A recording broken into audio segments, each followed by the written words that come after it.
श्रीपादुकां पूजयामि नमः। ॐ श्री परमगुरवे श्री शिरडी साईनाथ श्रीपादुकां पूजयामि नमः। ॐ श्री परमेष्टि गुरवे श्री दत्तात्रेय स्वामी श्रीपादुकां पूजयामि नमः। ॐ नमो भगवते दक्षिणामूर्तये मह्यं मेधां प्रज्ञां प्रयच्छ स्वाहा। ॐ बिस्मिल्लाह अर्रहमान अर्रहीम। कुल हुवल्लाहु अहद अल्लाहुस समद लम यल्लिद बलम युल्लद लम यकुल्लहु कुफवन अहद। ला इलाहा इल्लल्लाह अल्लाह अल्लाह। ला इलाहा इल्लल्लाह अल्लाह अल्लाह। ला इलाहा इल्लल्लाह अल्लाह अल्लाह। ला इलाहा इल्लल्लाह अल्लाह अल्लाह। ओम साईश्वराय विद्महे सत्यदेवाय धीमहि तन्नः सर्व प्रचोदयात्। ओम शांति शांति शांति।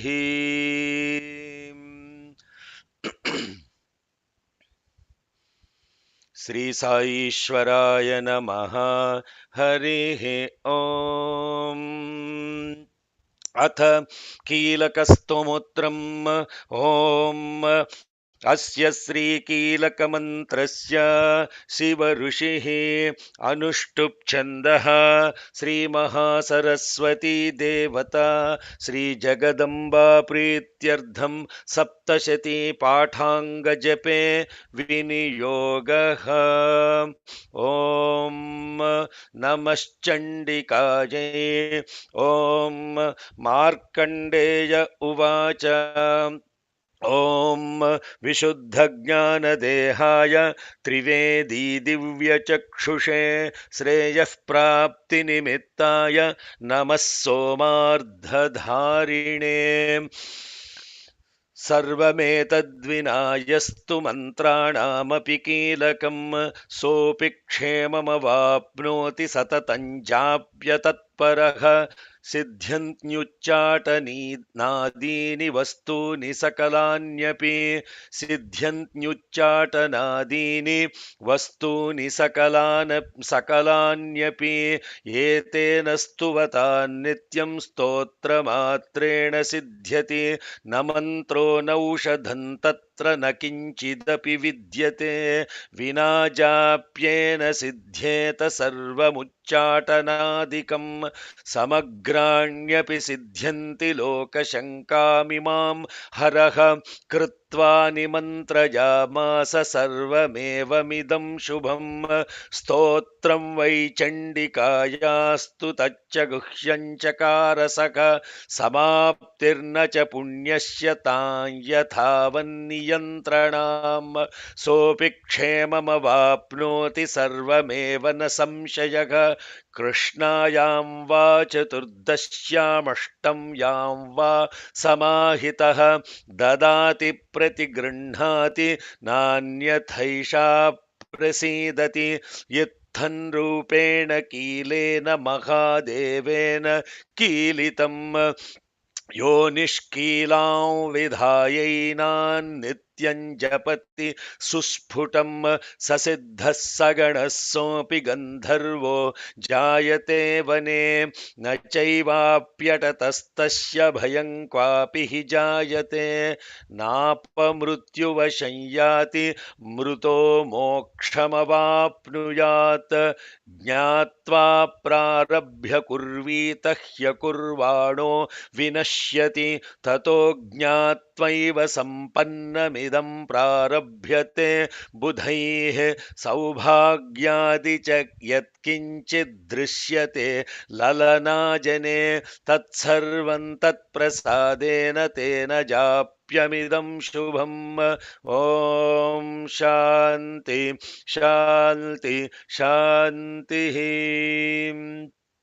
Good morning good afternoon good evening Hari Om shalom Sai Ram नमस्ते ईद मुबारक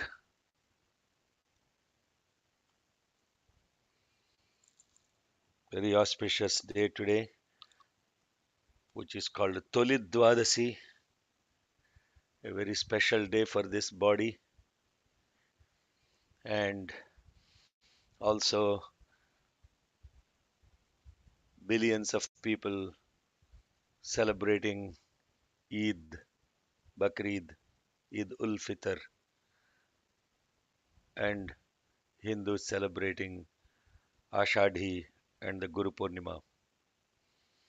We are studying Keelaka Stotram and will complete today the Keelaka Stotram, the last two shlokas of Keelakam, and then get into one of the most beautiful chants, one of the Sūktams called Rātri Sūktam. Keelaka Stotram, you all are, it is fresh on your memory. Keelakam simply means pinning or bolting or encrypting, and this entire Devi Mahatyam, or for that matter, many hymns are completely encrypted so that the incredible spiritual secrets are not simply revealed, they are kept guptam, that means they are kept hidden from the perception of a mind, so that this mind, which is so fickle and so monkey minded, does not misuse these mantras for the context of selfishness or for even harming others. And this is the reason why these mantras are not even expounded or commonly shared with many people for that reason, not because they want to discriminate. Without the mind being completely focused and aligned on the mission for love and service and a lifestyle that is exactly aligned with that divine principle of love and service, which is so absent in 99% of the society. These mantras do not even deserve to be coming to such individuals. Now you understand why we went through such an ardent oath related to taking even Diksha.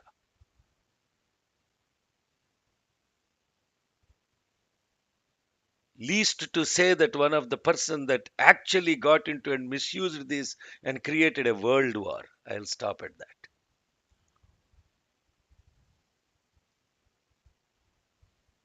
Therefore, there is a incredible a protocol, and this protocol is not just about doing a parayana once in a month or once in 2 weeks or something like that. This protocol is about disciplining the mind in the context of what we are talking as concentration, contemplation, and meditation. Only through that particular protocol. That means what? You have to dedicate your entire life for this. Therefore, people that learnt Vedas have had absolutely no time to do anything else. But for most of it, this is fun, a hobby. I too want to chant Vedas. That is not the purpose of Vedas. Yes, there is a purpose. If you do it in a way, there's again 99.1, as Adi Shankara calls it. But here, this Keelakam that we went through, amazing how many different ways this decryption and decompression of the mantra happens, and that we have studied in 12 beautiful slokas, including what is this that is observing the divine cosmic form of the mother. Saubhagyaditya yat kinchit drishyate lalanajane tat sarvam tat prasadena tena japyamidam shubham. See how beautiful that is. What is observing divine form of the Devi? Observing the divine form of the Devi is to see the beauty in everything and all the things. But the mind doesn't see that because it doesn't see this beauty expressed in the context of what is around us. We only focus on the negativity, but never on the positivity associated with the beauty that is present around us. When you start recognizing that beauty in everything and all the beings, then automatically there is this fountain of joy that expresses from within. And that fountain of joy that is expressed by looking at the beauty is what is called the cosmic form of the Devi.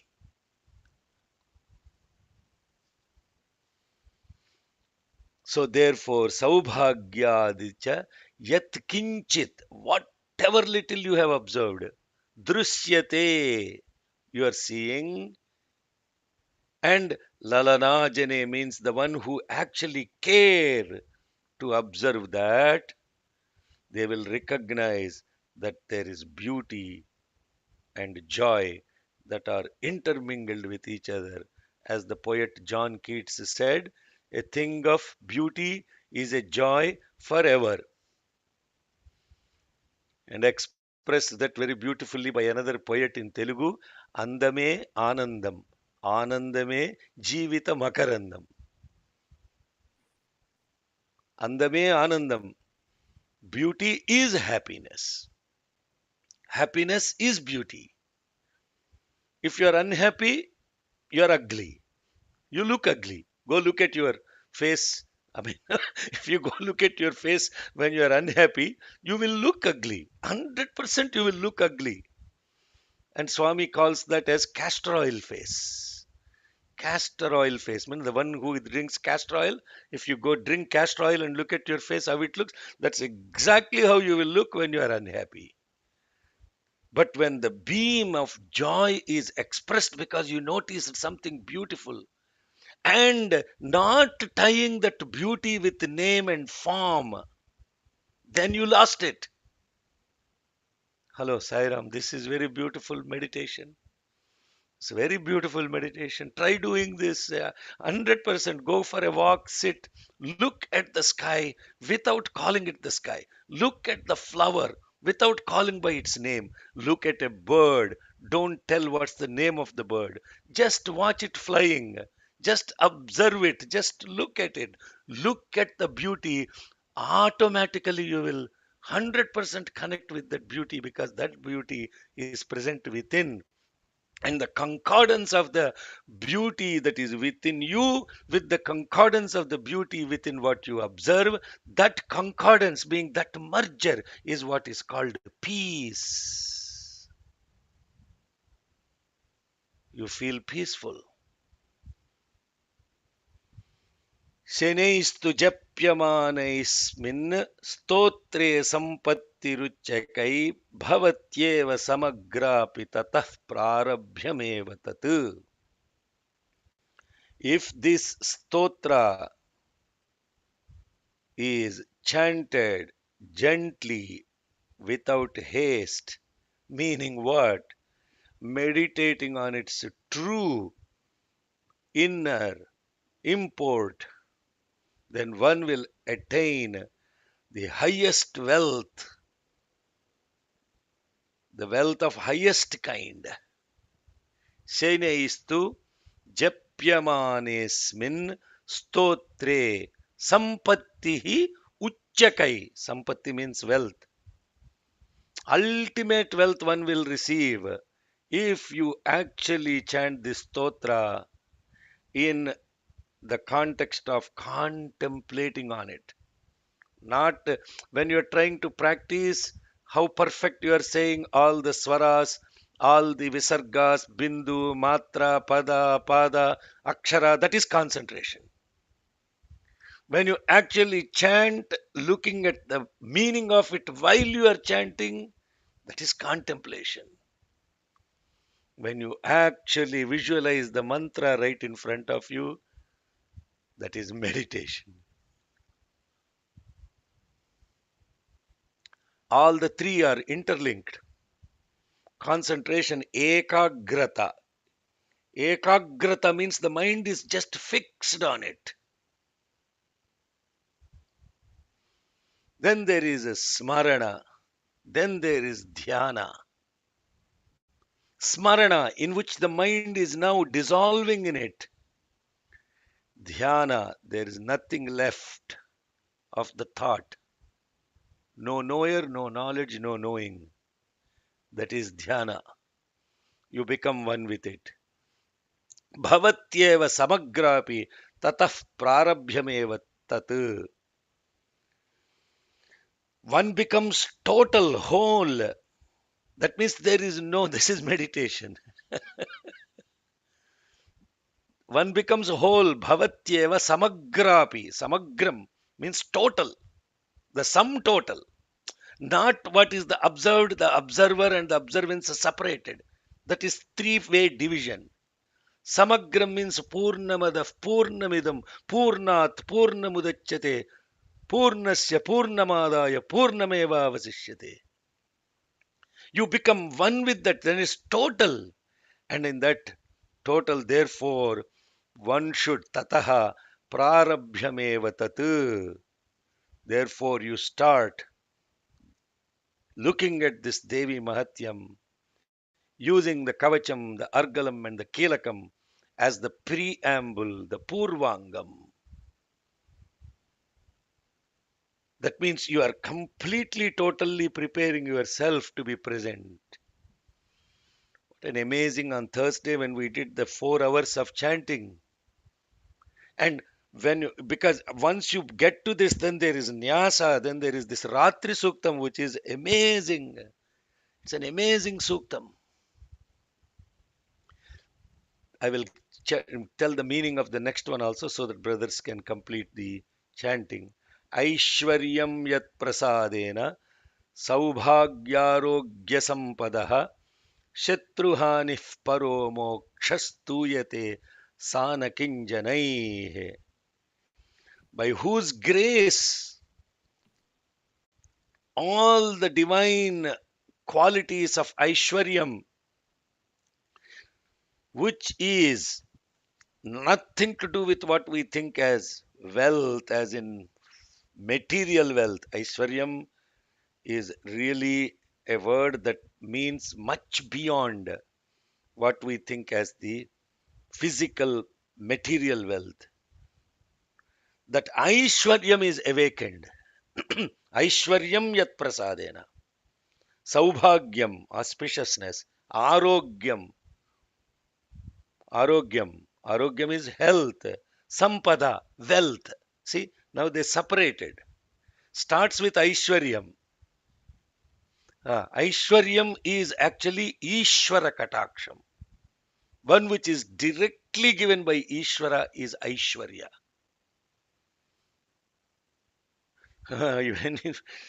For that, there is grace, there is blessing, there is a prayer, there is mercy.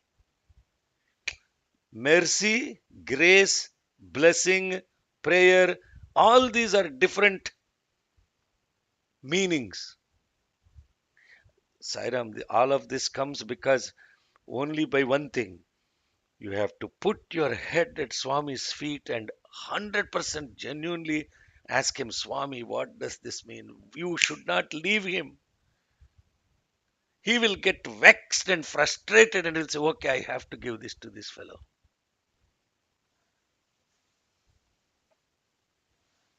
Aishwaryam is mercy, Ishvara Kataksha.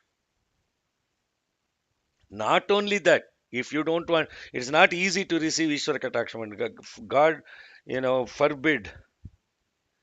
We cannot even handle it because it becomes an obsession to such a level that there is nothing else that is operating other than him in the body. That is Aishwaryam. Saubhagyam, auspiciousness, means what? Presence in the context of well being at mental level. That is Saubhagyam. If you don't have that, life is a hell. That is Saubhagyam.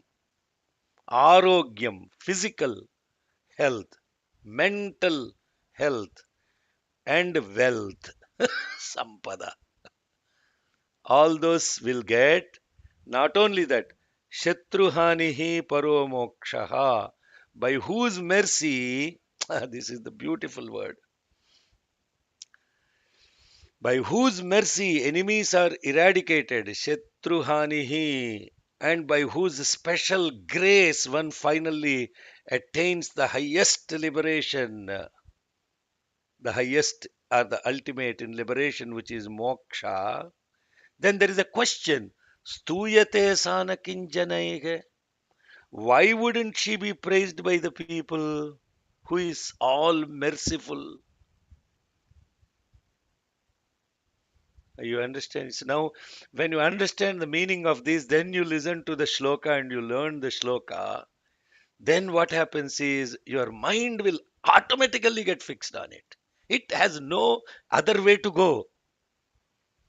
But if you only just simply chant without understanding the underpinning of this, then the mind, after chanting 15 times Sri Rudram, 16th time in the 11th and in the 11th cycle of Ekadash Rudram, the mind has not, it is wagering all around.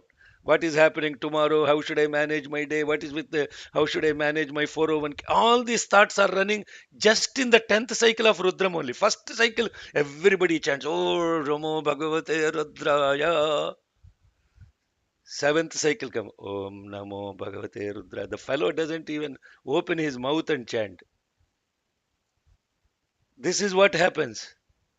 But if the mind is enchanted, not the chant, but if the mind is enchanted, even if you chant Sri Rudram thousandth time, the same level of energy will be present. Same thing happens with many people learn Devi, they may learn these mantras, Devi Sūktam or whatever, but they don't have a daily contemplation going on. They only chant when they come to the temple. What happens the rest of the time? So much time is present. So what this mercy is what is invoked in this particular. So the all-merciful one,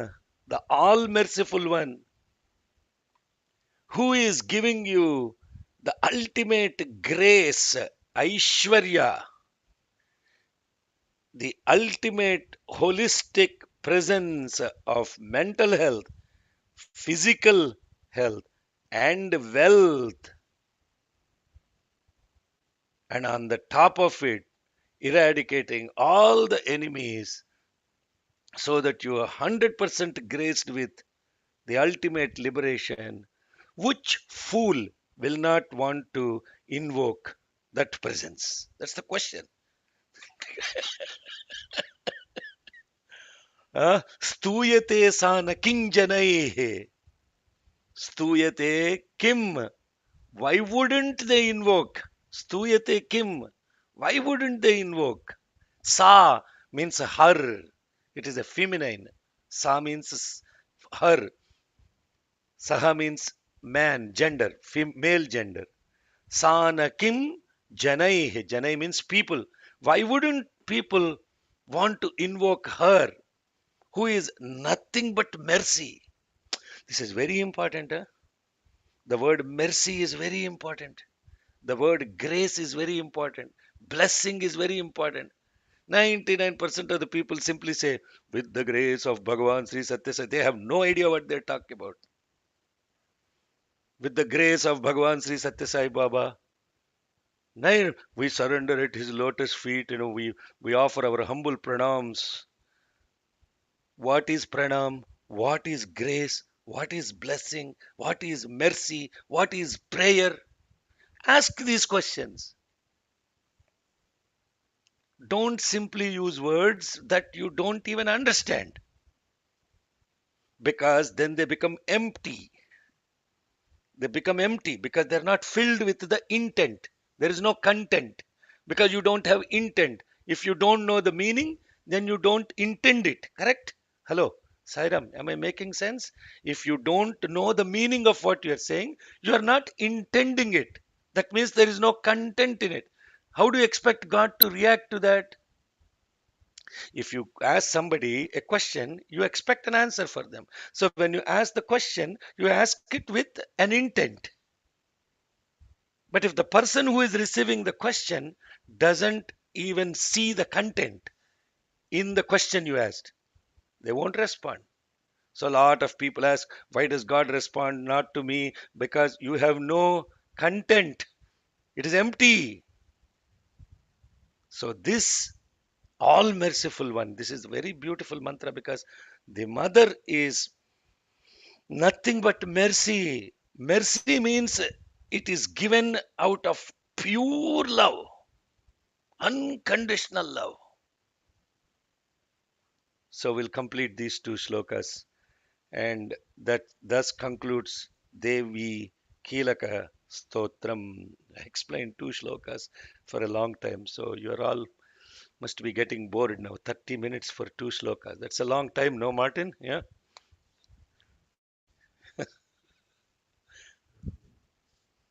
So I will repeat the shlokas and brothers will chant. Shanaistu japyamanesmin stotre sampattihi uchchakaihe bhavatyeva samagrapi tatah prarabhyameva tat Aishwaryam yat prasadena Saubhagyam Arogyam Sampadaha Shatruhanihi Paro Mokshaha Stuyate Sanakinjanaihi. Please share the screen. Ah, Tambi, I have to share the screen.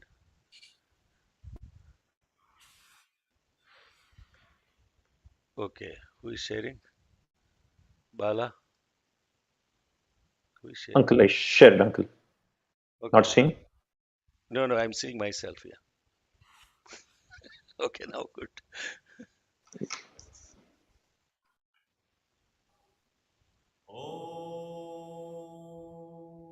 Hey, Martin, same problem as yesterday.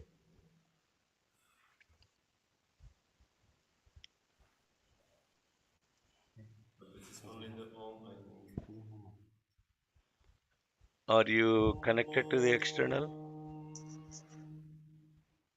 Shanaistu japyamanesmin Shanaistu japyamanesmin Shanaistu japyamanesmin stotre sampattiruchakaihi Stotre sampattiruchakaihi Stotre sampattiruchakaihi Shanaistu japyamanesmin stotre sampattiruchakaihi Shanaistu japyamanesmin Stotre sampattiruchakaihi Shanaistu japyamanesmin Stotre sampattiruchakaihi bhavatyeva samagrapi Bhavatyeva samakrapi Bhavatyeva samakrapi tatah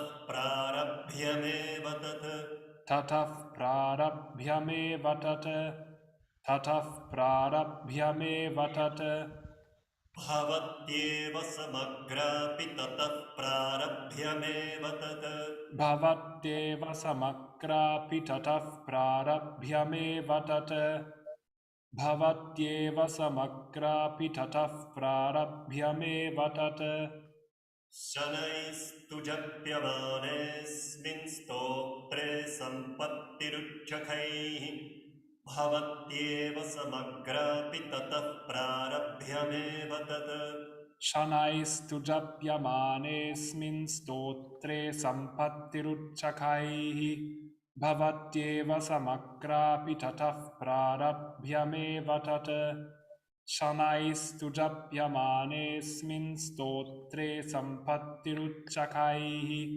भवत्येव समग्रापि ततः प्रारभ्यमेव तत् ऐश्वर्यै यत्प्रसादेन ऐश्वर्यं यत्प्रसादेन ऐश्वर्यं यत्प्रसादेन सौभाग्यारोग्यसम्पदः सौभाग्यारोग्यसम्पदः सौभाग्यारोग्यसम्पदः ऐश्वर्यै यत्प्रसादेन सौभाग्यारोग्यसम्पदः ऐश्वर्यं यत्प्रसादेन सौभाग्यारोग्यसम्पदः ऐश्वर्यं यत्प्रसादेन सौभाग्यारोग्यसम्पदः शत्रुहानिः परो मोक्षः शत्रुहानिः परो मोक्षः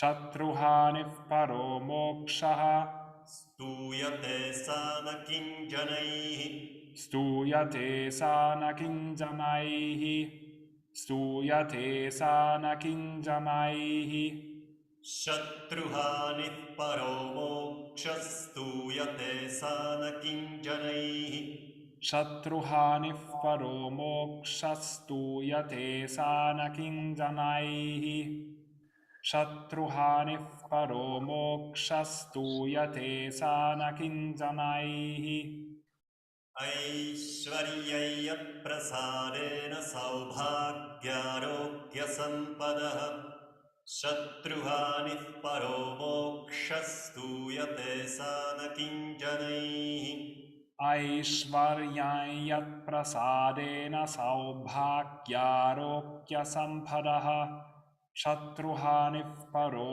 मोक्षस्तूयते सा न किञ्जनैः ऐश्वर्यं यत्प्रसादेन सौभाग्यारोग्यसम्पदः शत्रुहानिः परो मोक्षस्तूयते सा न किञ्जनैः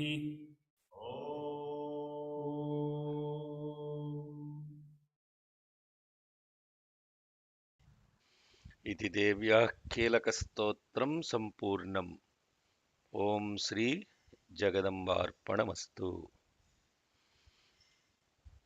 So we finished now the three aspects of Viniyoga, which we do as the what we call as the main Viniyogas, where we say the Bijam,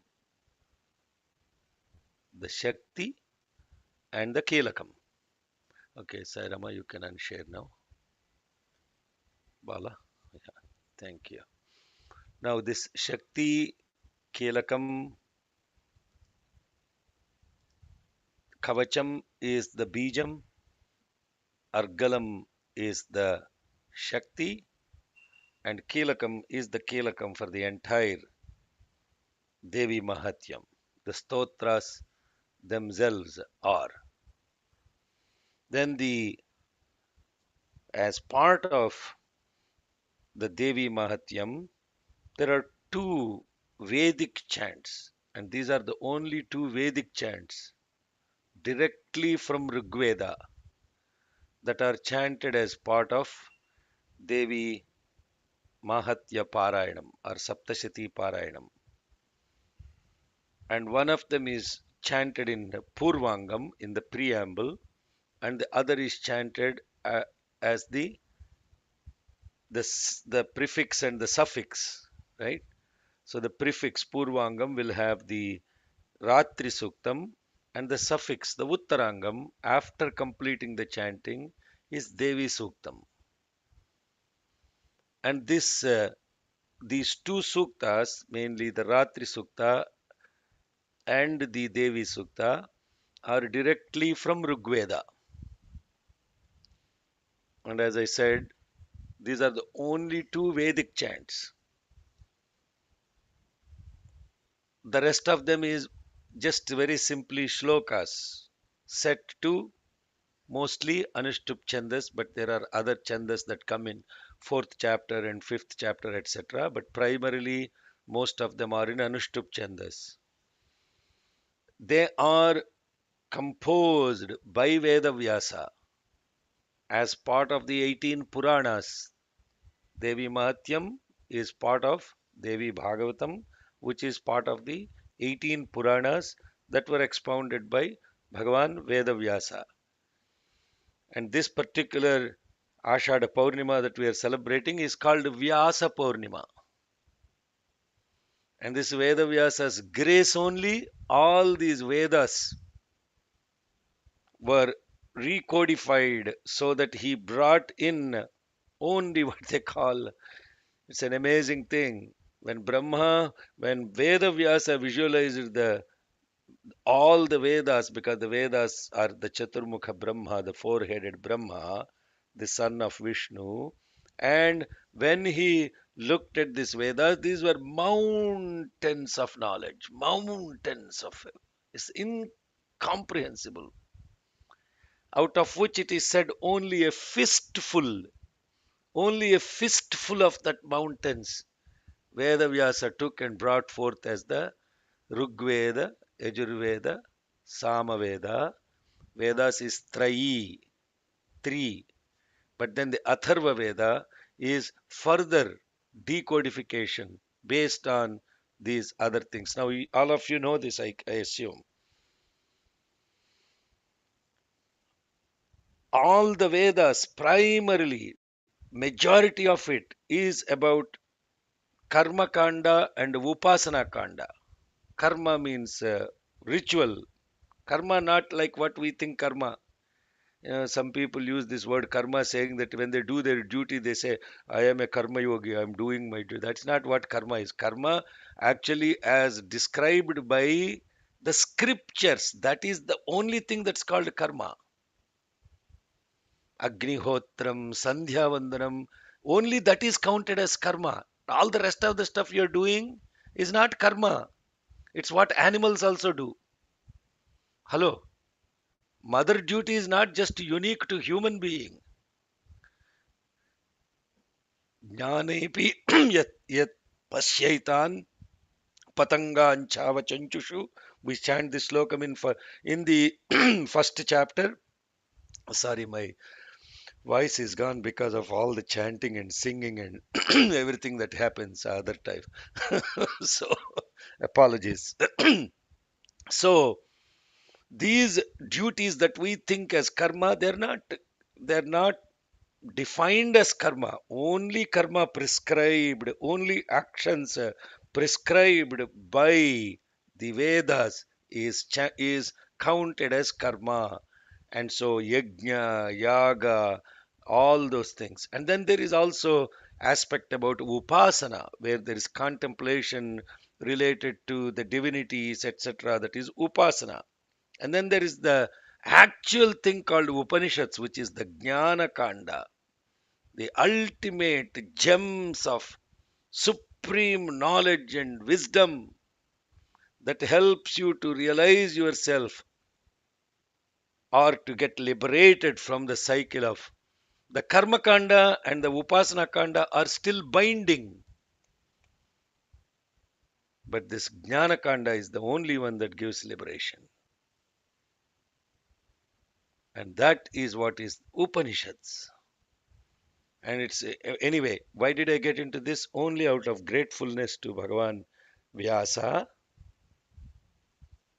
who is the preceptor of this incredible scriptural treasure that he brought forth for the humanity since eternity.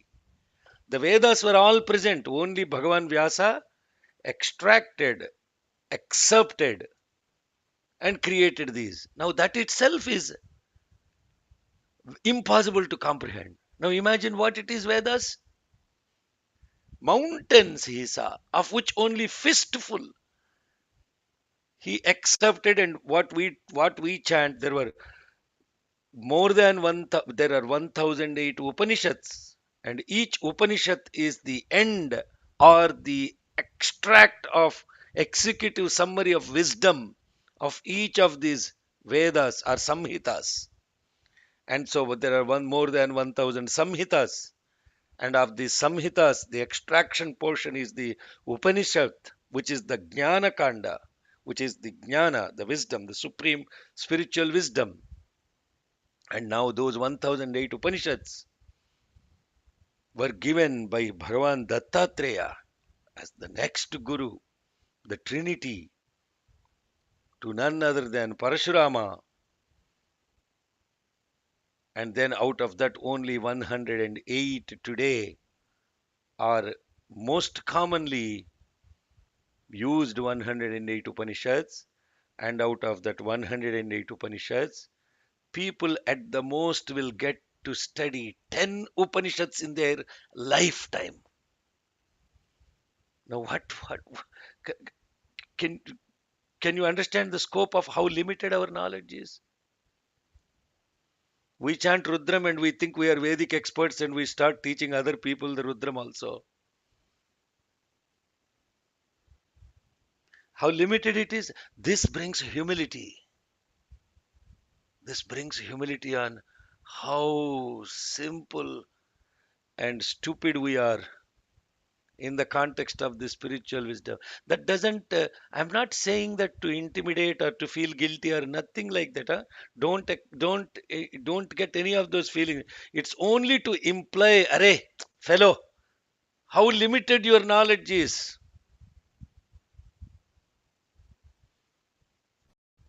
And how much is there to actually, if straight to the question, uncle, how do I know who am I? How do I get to know? Am I got to know who am I? Others don't know. If you have to know who am I, you have to do all these things. And then slowly, layer by layer by layer, the clarity will come, the mud will get clarified. And once the mud is clarified, first the mud has to come out. Swami said it very beautifully. A pot of thing, you know, open the tap. What comes out first if you take a pot with a mud? Straight away you want to get pure water, is it? It won't happen. The water has to come in a gush. All the mud will come out. After all the mud is washed, the water will then fill the pot. And then in that pot, if the water is crystal clear and unmoving, the sun will reflect in perfection. That reflection in perfection will happen. Mud has to come out, clean water, unshaking water, then the divinity will reflect. All of these things have to happen. No, straight away you keep all the mud and say, I want to have this sun reflect in me. What will reflect? Nothing will reflect.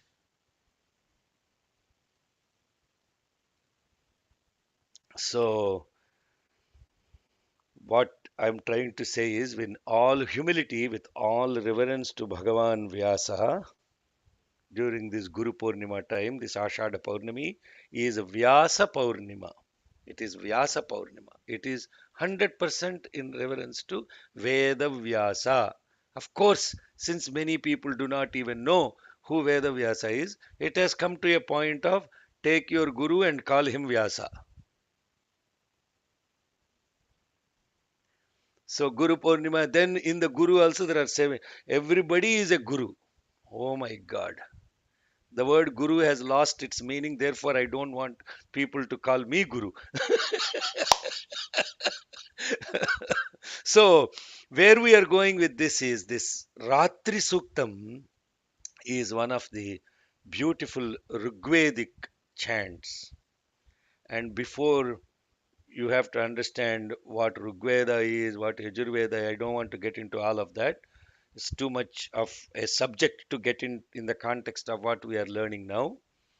But when you chant these Vedic chants, there is explicit swara associated with this. Unlike the shlokas, No? Slokas have no swara. Davor put those marks so that all of us will chant with one pattern. That's all. But there is no swara in all those shlokas. Like when you chant Vishnu Sahasranamam, Devi Saptashati, or any of those things, the shlokas have no swara. Only they have a meter called Anushtup Chandas or Gayatri Chanda, or all the Jagati Chanda, etc. Chandas is maintained. But in Veda mantras, Swara is extremely important. If you do not chant Rudram with the perfect Swara and perfect intonation and pronunciation, you have not 100% invoked the potency and the energy of that mantra. Therefore, Rātri Sūktam is a Rigvedic chant.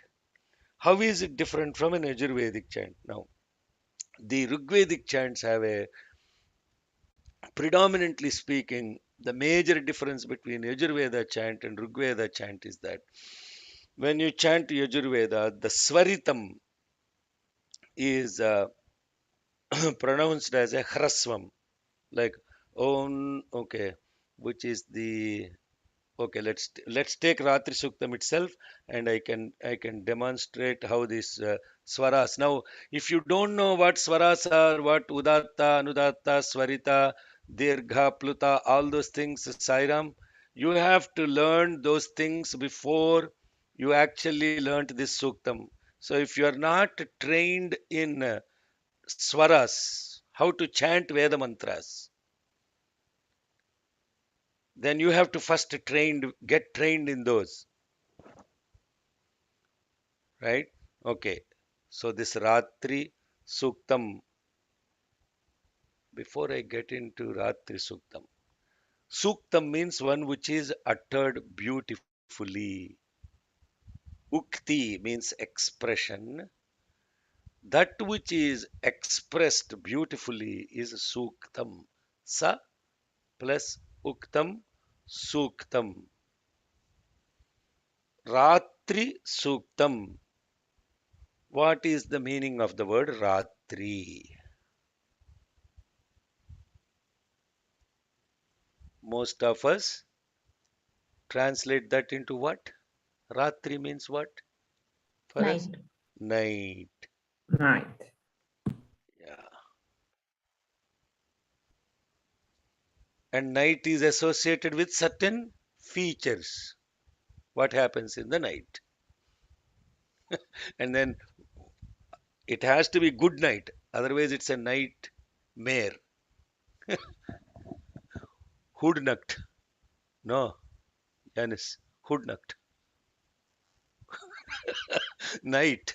Ah.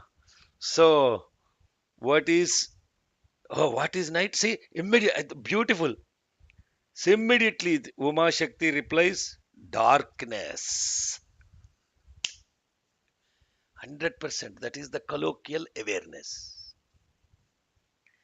And then what happens during darkness?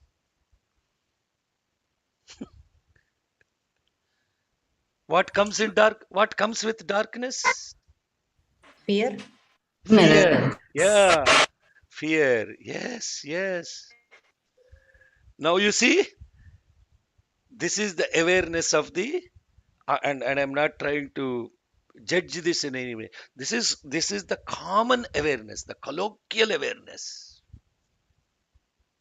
Night, darkness, fear, thieves, theft, if you're lucky, dreams, otherwise nightmares.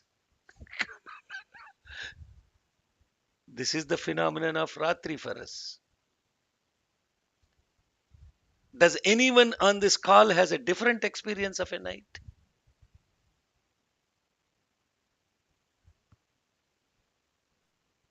Silence. Oh, you're lucky. Where are you? live in India. then even in the night, the buses are running, the trains are running. Silence. Where is silence? Yeah.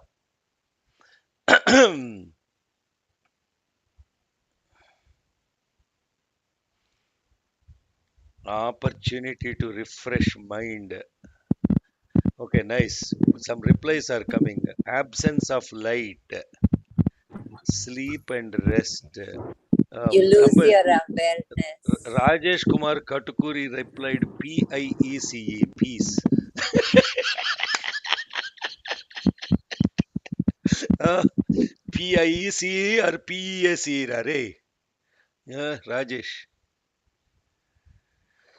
Sujata Srinivasan, ignorance. Yeah, beautiful. I wanted to hear all these words. I wanted you to share all these words. You lose your awareness in the night. No, no, ma, no, Yes. no. Just type. Everybody will see what you think. I'm Okay. driving. Driving అయితే then listen. Just listen. Don't. Multitasking is difficult. Illusion. Yeah, illusion. Ratri is an illusion. Really. Okay. Then you will be sleepless. Uh,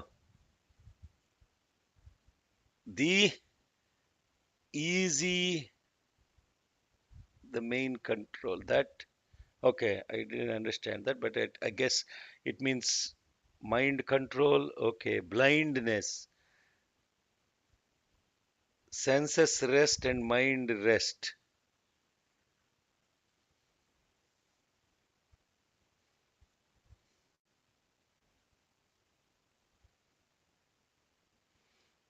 Sujata Srinivasan is doing astral traveling during nights.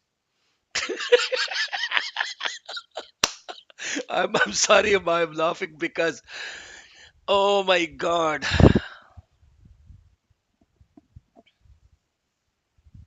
so much about a night, no? Sleepless nights, so much about night. Now, this night, the mother is referred to as Kalaratri, Maharatri, Moharatri, all different names of Ratri are given to this mother. She is referred to with so many Ratris. And there is also the Mahadeva is referred to with Shivaratri, Mahashivaratri. That is also Ratri.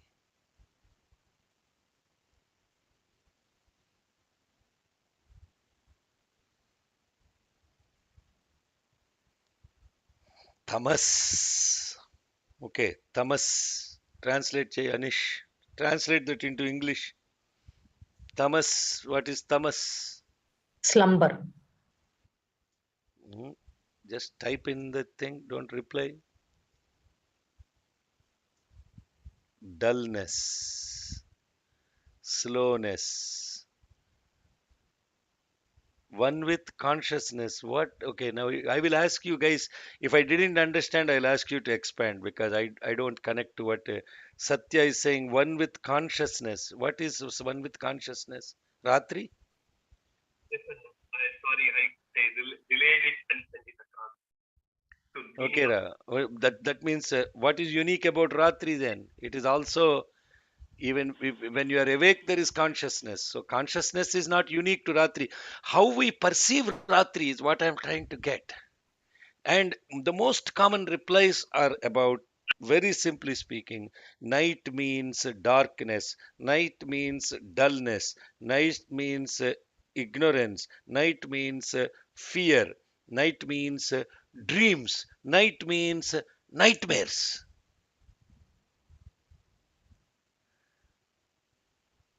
Yes, this is the common awareness.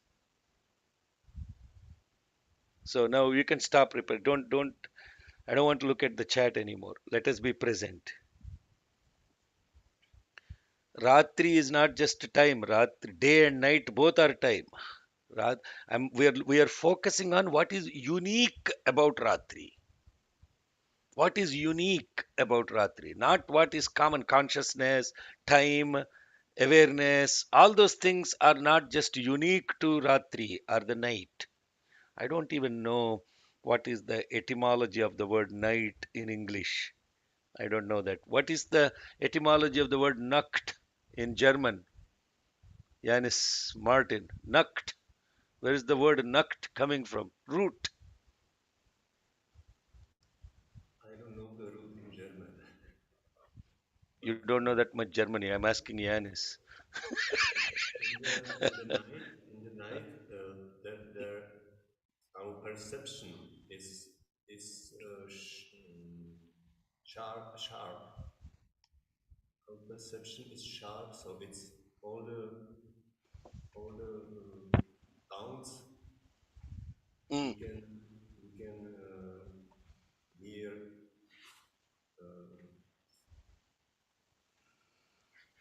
So Old English, nicht, nicht, nicht of Germanic origin, related to Dutch Nacht, German Nacht, from an Indo-European root shared by Latin nox and Greek nux. That is the etymology of the word night. The root of the word night is coming from Latin or Greek. In Latin it is nox, in Greek it is nux. Rātri. Rātri means the resting place for the three.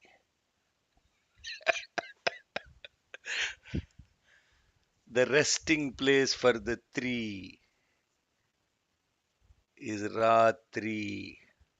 Nux also means going into the hidden place. Nux, nox.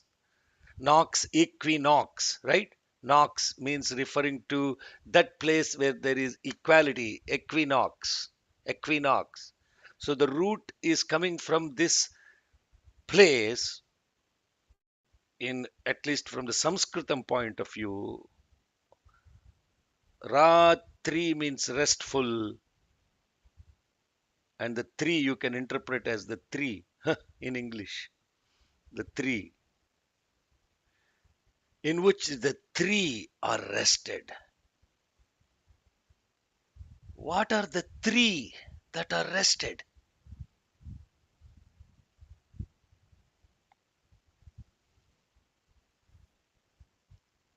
The 3 that are rested are the body, senses, and the mind. The body, senses, and the mind are rested.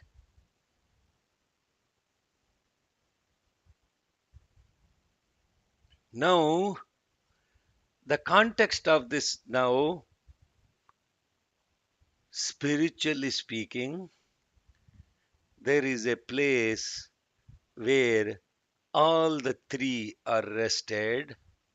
And when all the 3 are rested, is it a good thing or a bad thing? Oh, good thing. But what is our awareness of night? Bad thing, no? Ignorance, tamas, darkness, dreams, nightmares, thieves, wolves. So many of them are popping up.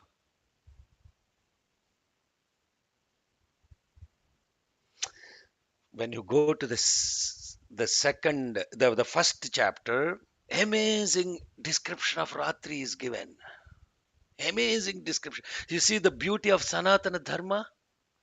In Sanatana Dharma, there is nothing that is unauspicious. Who will write a Sūktam on a Rātri? Who will write a Sūktam on early morning? Who will adore Rātri as a goddess? Early morning, the dawn as goddess. Shraddha as a goddess. Rātri as a goddess. Now, the Rātri is a goddess. 3, here it is feminine gender. Rātra means then masculine gender. Rātri is feminine gender. And why feminine gender for Rātri? Kala Rātri, Maharatri, Moharatri, Shivaratri. How many different types? All of them are auspicious. All of them are the presence of love. Where are all these things rested? And why do you get refreshed? Because the body, senses, and the mind are now drawn into love, suffused in love, and emerge back in love. Now you are next today evening when you go to sleep, huh, you will be very happy. It's very happy. How we associate night with inauspiciousness. That's the point I'm trying to. I'm giving you executive summary. If you're focused and hearing to this intently, when you actually learn Rātri Sūktam, you will be amazed with the vision of these rishis that is so profound that does not exist, I guarantee you, in any scripture whatsoever. Because this is the source, the root of the entire knowledge is embedded in Vedas and in Sanatana Dharma, to the point to which that nothing, because there is nothing that can actually bring this fountain of love and joy in everything that we perceive, in everything that we connect. Now, Rātri Sūktam means the beautiful expression about that in which the three get rested. And this in Sri Rudram, in Sri Rudram, this is the ninth Anuvakam. Nama Irinyaya cha Prapadhyaya cha Kigumsilaya cha Kshayanaya cha Kapardine cha Pulastaye cha Namo. Huh? If you go back and listen to ninth Anuvakam explanation from Rudra Jnana Yajna, you will actually understand after Namah Shivaya Anuvakam, the eighth Anuvakam, the ninth Anuvakam will actually take you to this place. And that place, and then Devanagam Hridayebhyaha, in which everything rests. So Rātri fundamentally erase this since childhood, what you have been told, that it is time now, wolves are coming, nightmares are going to come, if you don't sleep you're doomed, kind of a stuff. Now this is beautiful thing. Now for the humans or for the animals, broadly speaking, this time is associated with resting, and in that resting we actually go into slumber because we don't have awareness of the ones that give us awareness are resting. That means they've retired. Therefore we don't have any experience, we go into slumber. But if you have this awareness where you can automatically rest without the day or night, as in the context of light, it may be broad light right now, but if I completely rest my body, my senses, and my mind, I am rested. That means I am in Rātri right now. And this is what Bhagavad Gita, Bhagavan Krishna explained so beautifully. He said, Jnanis, the one who has steadiness of wisdom, sthita prajna, can rest all his body, senses, and mind at any time. When there is light, all the other beings are running around because they are awakened senses, awakened mind, and the body, and they're running around. The jnani actually rests. So Bhagavan therefore asked the question, don't call a Gurkha guy a jnani. Yeah? Gurkhas also running in the night time, but they're not jnanis.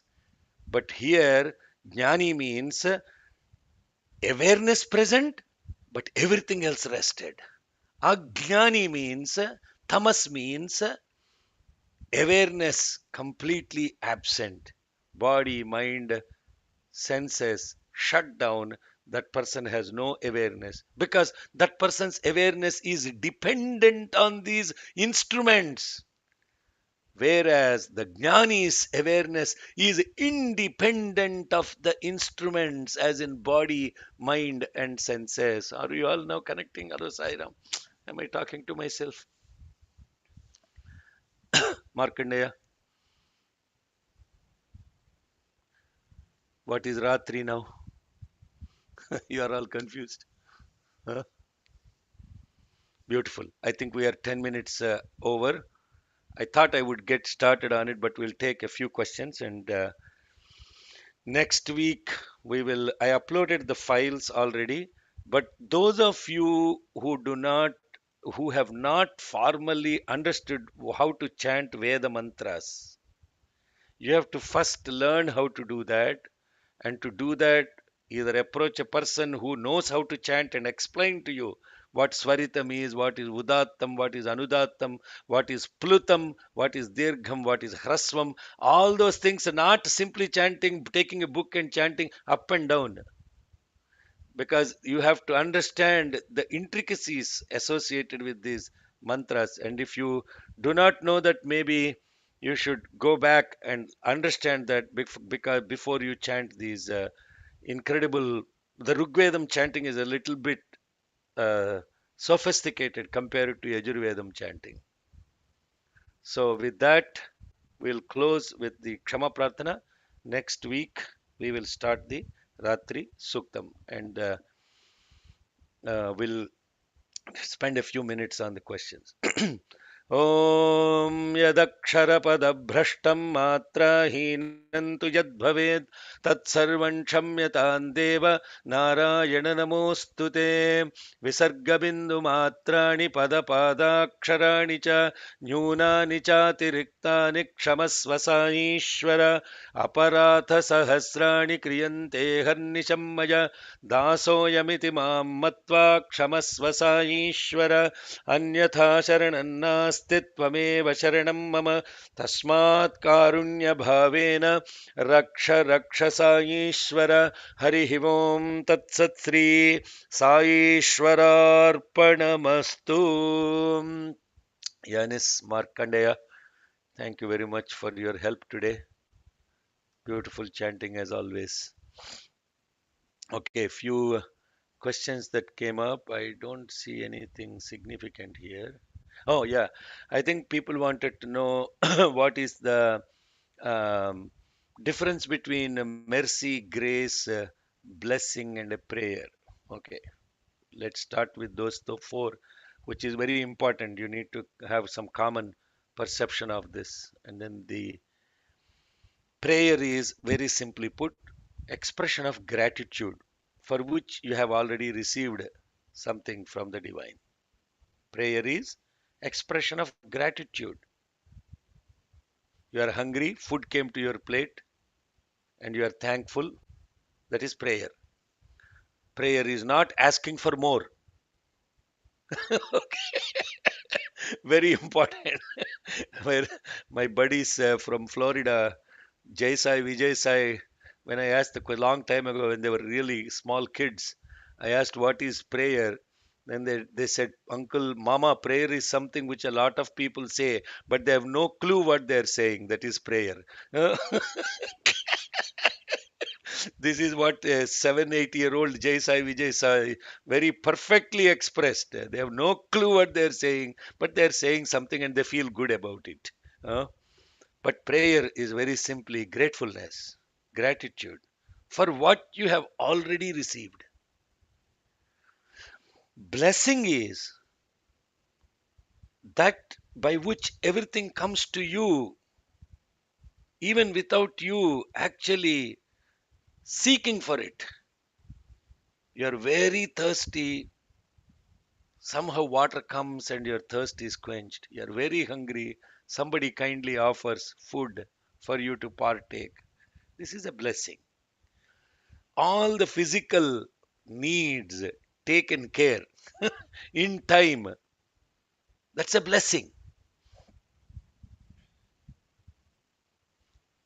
Grace is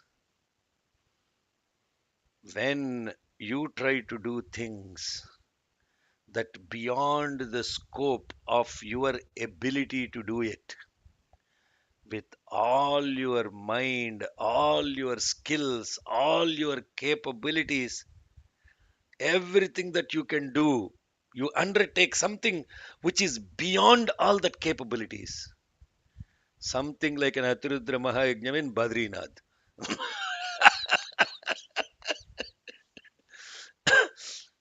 Beyond your comfort zone. You know it is impossible, impractical for you to do it, period. Something like a charm. It's impossible to do it in California with 11 massive homakundas when the fire permit, you know, can shut it down anytime. This is impossible. It's not in your control, but you are putting all your mind and effort. You are putting everything that you can. But that is not enough. It comes to maybe 95%. And still there is a 5% gap. And when Bhagavan comes and fills that extra 5% and tips it over, that is grace.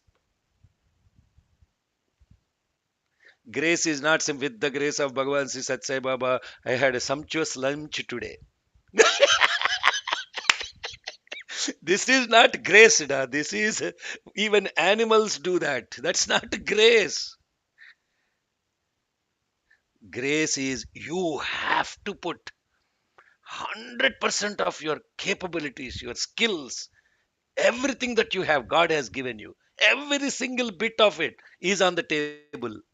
But that's not enough. It comes short. And only if you put 100% of what He has already given you, and then you surrender and say, Swami, I put 100% of my effort, but please, I need your grace. Then He will come and fill the rest. That is grace. So, in all these things, you know what to ask. Yes, in all these things. Prayer, you know what you got. Blessing, you know what you have to ask. Grace also, you know you are undertaking something, but your 100% effort is not enough. Therefore, you know. And in all these three things, there is the love of God coming to you. For what you got is His love. For what you need when it comes in time is His love. When you put all your effort and then you beg and surrender to Him, and He comes through with His love. But mercy is something very extraordinary. You don't even know what to ask. It is beyond your capability or even imagination to ask for it. Huh? But then somehow, for some reason, extraordinarily, He takes mercy upon you and say, okay, Ra, you need this now. And you don't even know what it is. That is mercy. And this mercy is very definitely in the hands and the power of this Mahamaya. That is why that last Slokam in Keelakam, it is saying, which fool will not invoke her? Because when you invoke her, there is blessing, there is grace, there is mercy, most of anything else. Because you don't even know what to ask God. It's very simple. There are beautiful, illustrious examples that make this point very clear. But know one thing, if you asked God for something, He will only give you what you asked for. Period. He will not go more than that. Hello. He will not do more than that. The example, clear-cut example of that is, in my opinion, is Dhruva's example. Dhruva, the little boy, for those of you who don't know the story, got upset because his stepmother would not let him sit on the lap of his father. And therefore he went to his mother and asked, I want to sit on the lap of father. But the stepmother did not allow him to do so. Then her mother casually said, you go pray to Narayana. He'll take care of you. You get the grace of Narayana. He will take care of you. And then, oh, there is this guy called Narayana. I have to go do penance on him. And then he leaves the home. He leaves the home with the resolve to have the darshan of Narayana. And when he's walking to go to do this penance, so many people come and try to dissuade him, of which most significant being Narada himself. Narada comes and tells this little boy, Ade, yangada pora hai? Where are you going? Huh? I said, oh, I'm going to go to the forest and do penance to get Narayana. I said, oh, penance? Such a small boy. Do you even understand what penance is? There'll be so much problem. Forest is thick. There'll be so many wild animals. There'll be this, there will be that, and all of that stuff. Narada tries to dissuade him. He said, no, no, no, nothing doing. I'm going to go get the darshan of Narayana. That's why it's called Dhruva. Determined. He's Dhruva. Unshakable. Unshakable in resolution. And then he goes and he does the incredible penance. There's a beautiful description of all of this in Bhagavatam. And you can read it, and it's very inspiring story of how a little boy can be so inspired. And let me tell you, there are Dhruvas that I know in our own Sai center. One of them was complaining, because of you, I got up at 5 o'clock on Thursday. So but they are resolved. Amazing. I mean, it's like you can watch these kids with the resolve. They want to get it. And then Narayana comes out. When Narayana actually appeared, Mahavishnu appeared in front of Dhruva, all his senses, everything is annihilated. Meaning means what? He didn't eat, he didn't drink, he didn't even, only he survived on the breath, and even that has degenerated. So Bhagavan Vishnu, when he came out, he has to revoke, rejuvenate, resurrect Dhruva's senses, body consciousness, everything. Because everything is gone. Body consciousness, mind consciousness, everything is gone. Only his incredible will has remained. And when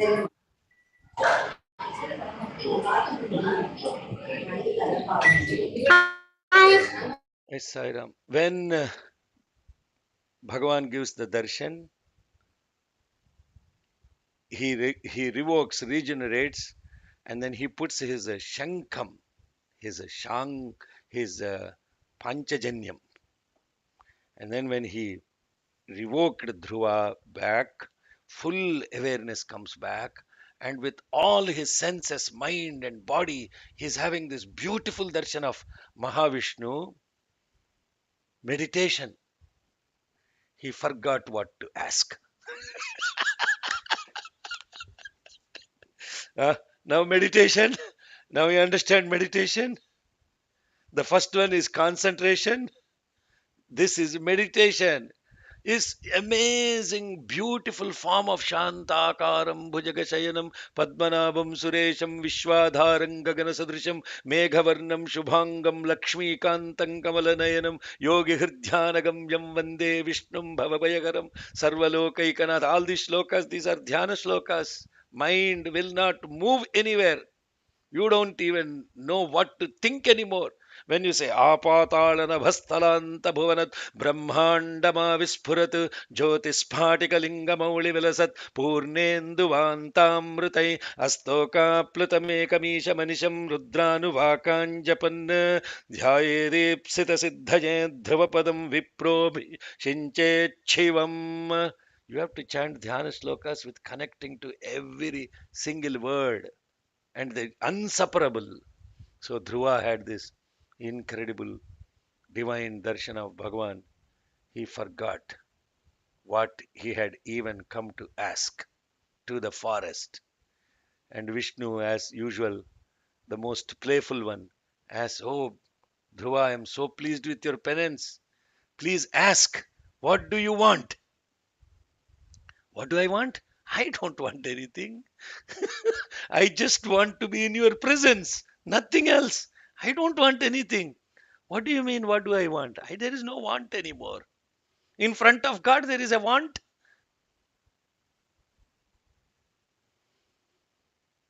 Then, no, no, no, no. Sorry, buddy. I'll remind you what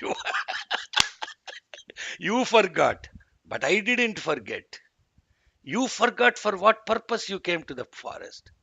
You came to the forest to go sit on the lap of your father. That shall be fulfilled. You can go back, your father will allow you to sit. And no, no, no, what father and lap and all this all looks so silly. What father and lap? Hello. No father, no mother, nothing. You are my father, mother, everything. I want to be in your presence. Then, out of his infinite compassion, now this is what is grace, what is blessing. Blessing is he got what he asked for. That is blessing. Father's lap, got it. Materialistic. Then the next thing is Bhagavan is giving him.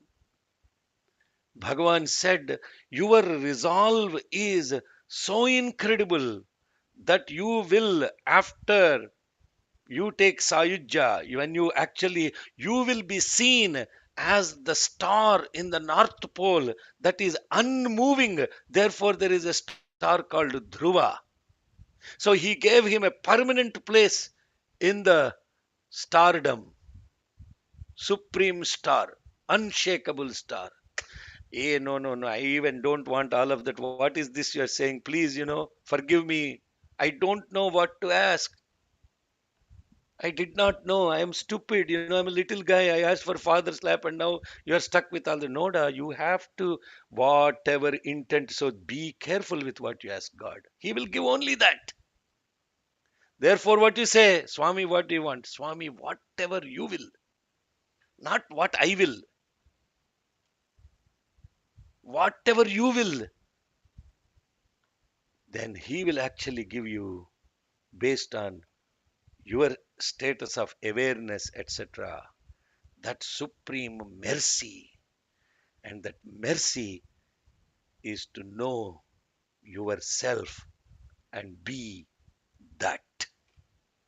This is the explanation of prayer, blessing, grace, mercy. Okay.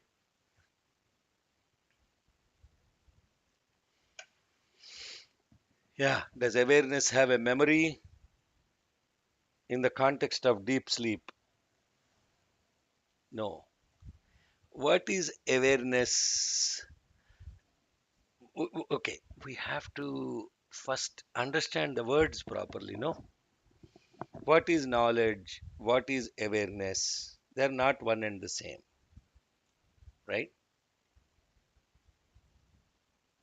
Yes? Hello, Swatima, you're asking this question? Yes. Yeah. What does awareness mean to you? That you're conscious. Huh? You're conscious, right? Okay. You reflect on that word and then we'll have a conversation offline. What is awareness? So the word awareness, what does it is not definitely knowledge. It is not definitely that you can actually relate to. That is knowledge. You know, this is a cup. That is knowledge. That is knowing. There is a knower. There is a known. and there is a knowing. Yes? Right. Yeah. So, when all the three vanish, that is awareness. All the three merge, then it is awareness. Jnatru, Jnaya, Jnana. That's called a Triputi. Now, a lot of people think that I'm a Hindu fanatic putting these things. 100% this is Triputi. Triputi. Knower, knowledge, known, merged. This is Triputi. That's why you put this. Not because to show off that you are a Vaishnavite or a, say, electric pole or railway tracks. Huh?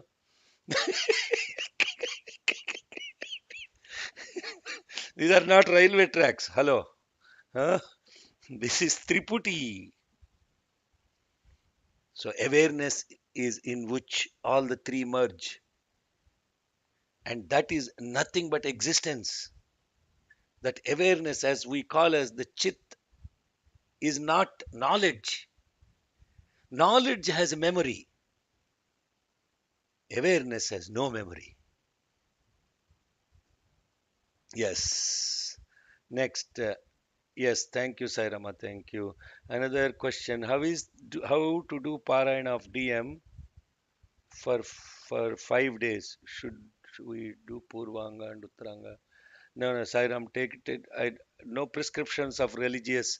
Whatever your um, why, when, and why is a person shown? When and why? When and why? No answer to that. Only God knows. No answer to that because it's not in your control, and I am not God to answer.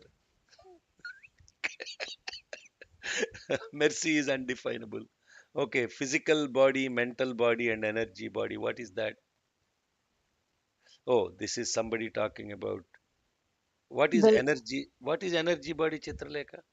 energy body is all those the chakras and the different chakra, the different energy cycles in the system, mana. Prana, apana, samana, udana, and vyana. Those 5 energy cycles. So those are also, that's the energy body, right? All those Muladhara, chakra, all the way up to Sahasrara. That's the energy body. Okay. Yeah, that's what I was talking about, but I realized I was wrong because that doesn't sleep in night. It doesn't. So I was wrong about that because the body is still functioning because all the things are still going on. Yeah. Yeah.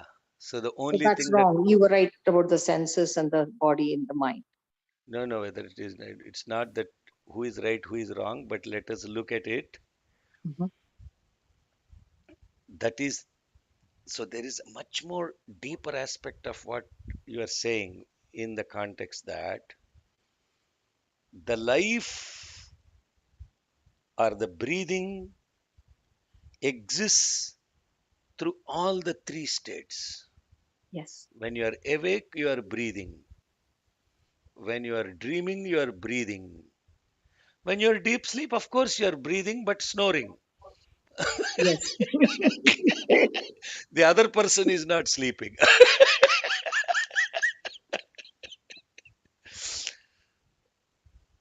But when you are, this is what is called Sat.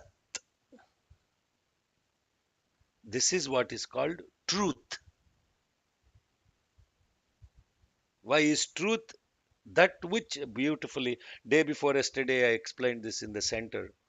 When because we are celebrating each value. As day before yesterday was Satya, yesterday was Dharma, today is going to be peace, Shanti. So this Satya means that which exists, that which exists all the time within you. What is it that is existing all the time within you, independent of your awakened dream or deep sleep, is breath. Therefore, breath is Satya. Only thing is, in deep sleep, you don't know you are breathing. And in sleep, you don't know you are breathing. You do not know, but you're breathing. When you're awake, also 99% of the time, you are not aware of your breathing, but it is happening. but to bring that into awareness all the time. And that awareness is no memory. I mean, going back to Swati's question, the awareness of breathing has no memory. Huh? Hello. If you have memory of breathing, you should be knowing by this time, 7 o'clock, how many times you have breathed. Can you tell? No, because you have no awareness. But you can become aware of breathing, and that awareness of breathing has no memory associated with it. So that is Sat, that is Chit. When you become aware, it is Chit. When you are not aware, it is still present, but it is Sat. Yes. There is a question about meaning and chanting with meanings that I saw. Srividya, what's the question mark? Can you restate? Because there are a lot of people that post Sai Rams and everything and lose track of that questions. Okay. The question is, some people, I mean, when we have discussions about how important is it to know the meanings before chanting, right? And you were mentioning that it is knowing the meaning also creates the intention in your mind when you communicate with God, with Swami, right? But there are some people who say that just the chanting itself with the mere vibrations is good enough as long as you're focused and chanting. Yeah. So the So, answer to that, I think you might have heard me say that before is you take medication for blood pressure or sugar control, you don't know what that drug does. Even if I told you it's an angiotensin receptor 2 antagonist, it sounded like gibberish.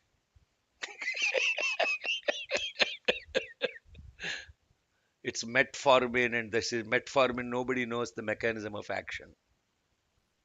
Doctors that prescribe do not know what is mostly the biochemical underpinning mechanism of action of the drugs. This is I have a daughter who is a doctor, so I can tell it very confidently. We often have the conversation about this. Then there is this incredible thing about education about how that medicine works. And 19, I mean, many drugs that we take today do not actually have an underpinning of mechanism, very few. So, does the medicine work? Even if you did not know the mechanism of action of it? Yes or no? Hello, Sairam. it, it works from the top layer, I guess. We don't know what other. Oh, no, no, but the blood pressure, you Yeah. measure blood Yeah. pressure, you Mm-hmm, take mm-hmm, medication, blood mm-hmm. pressure lowered. So, you know it works, right? Yeah. Yeah. Yeah. That is 100%. So you don't have to know what the medicine did in your body, but you are given certain conditions, prescription. The pharmacist will tell you you have to take this medication with food or without food or 1 time a day, 3 times a day, whatever. All of those, there are prescription instructions, no? Mm-hmm. And unless it is a OTC, generally speaking, prescription medications you have to take with caution, because they will also look at what other medications you are taking and how it will cause side effects. Yeah. Yeah. So if you are drinking grapefruit juice, you have to be extremely careful in taking statins because it will cause tremendous side effects. Because grapefruit will inhibit metabolism of those statins, and those statins will accumulate in your body, and their pharmacokinetic pharmacodynamic profile will be completely screwed up. All of what I am saying applies to mantras. You don't have to know the meaning. It's like a medication. Na mantro na aushadham. We just chanted. There is no mantra, no aushadham, no drug that is as potent and efficacious than this. If you simply chant it, it will give you the effect. Okay. But, there is a but. You have to follow the prescription.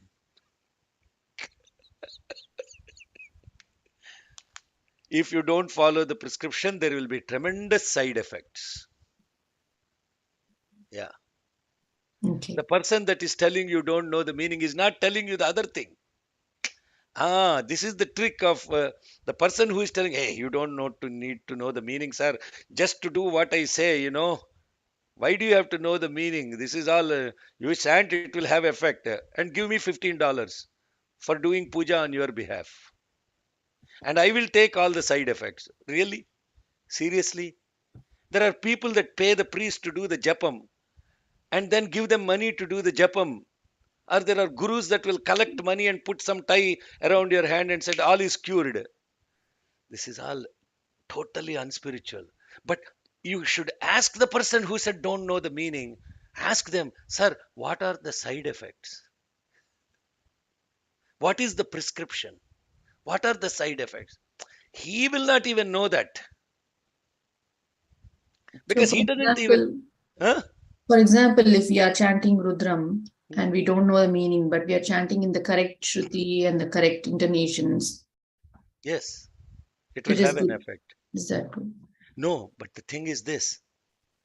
I'll use another metaphor. I'm glad you asked this question because this is lingering on. Now there is a next level of question that what about women? What about this? What about that? What effects it will have? And all these things will. This is the next set of questions. But most common question is this. So what happens if I chant without correct intonations or with correct intonations, etc.? Would that be enough? Yes. Like everything in life, every action has an equal and opposite reaction. Huh? This is the law of physics. Now, the thing is this. When you write a business contract, now doctor example over, now lawyer example. These are these are the two main money making machines in the world right now, lawyer and doctor. Not doctor, I don't know, but at least I have a lot of respect for doctors because they have a lot of sacrifice involved in what they do, and especially with the COVID. Now, with respect to the business aspect of it, no, because this is business. I'm chanting mantra, I want to get a benefit. Business, right? So there is a partnership. The giver and the taker partnership is a business transaction. Dadati pratigranhati. It's business. And when you do the business, you have to have a proper, if you don't trust each other, and if the business falls apart, you need to have a contract. You sign a contract, legal agreement. And when you sign the legal agreement, you go to a lawyer. And the lawyer will make sure all the clauses are perfect. He'll put his initial, ask you to sign, ask the other party to sign. And in religious practice, the lawyer is the priest. You are the client and your partner is God.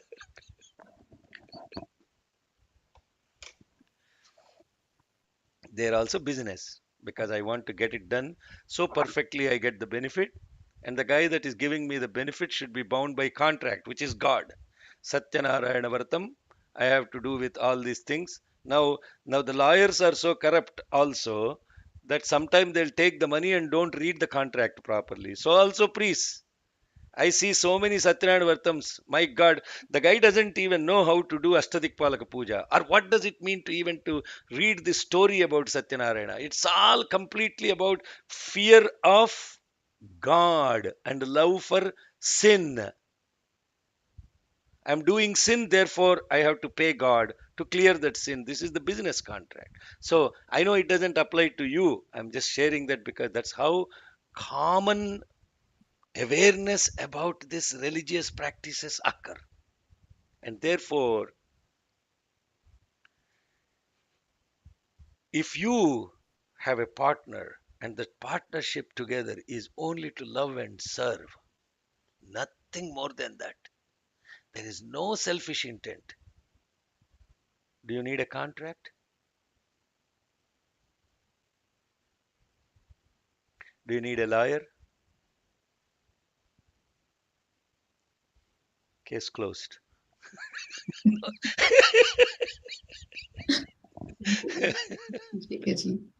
Thank you, Sairam. Any other questions that Anna, taking off on that question, what is the prescription based on what Sri Vidya asked? So if they say that you don't have to understand the meaning, but you can chant and you'll still get the benefit, what is the prescription for it? Similarly for Rudram also. I'm not an expert in prescriptions. I don't do prescriptions. For that, you need to go some tantric guy, some, sorry, Sri Vidya Upasaka. Oh, I see.